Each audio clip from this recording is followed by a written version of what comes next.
I'm Eileen Shader, Senior Director of Floodplain Restoration for American Rivers. Floodplains are the low-lying area next to rivers, and they're an intricate part of a river. We need healthy floodplains in order to have healthy rivers.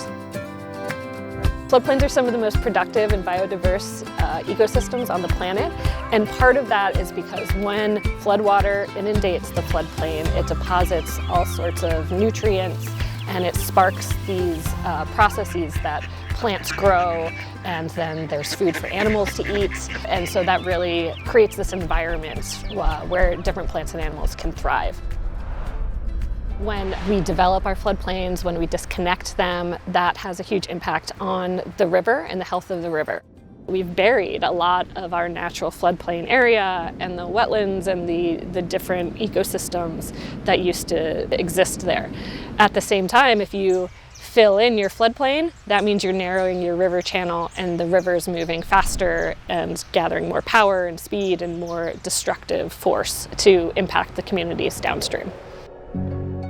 Decades ago, the approach was really, let's build as many levees as possible, let's use dams in order to hold the water back, and basically attempt to control the rivers and keep floodwater within the river.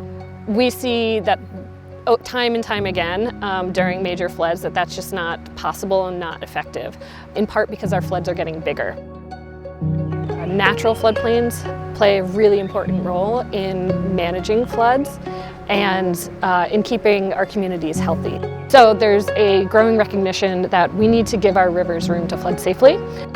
Whenever possible, we should be managing our floodplains and guiding development decisions to higher ground and keeping important infrastructure out of our floodplains so that it is safe and resilient to floods. American Rivers is involved in implementing floodplain restoration projects throughout watersheds.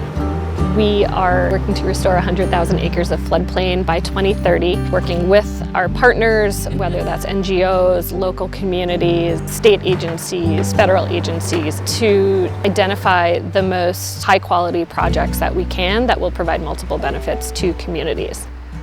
Floods are a part of the natural life cycle of a river. Every river floods. Floods are going to continue to happen. Rain will continue to happen, so we will continue to have floods.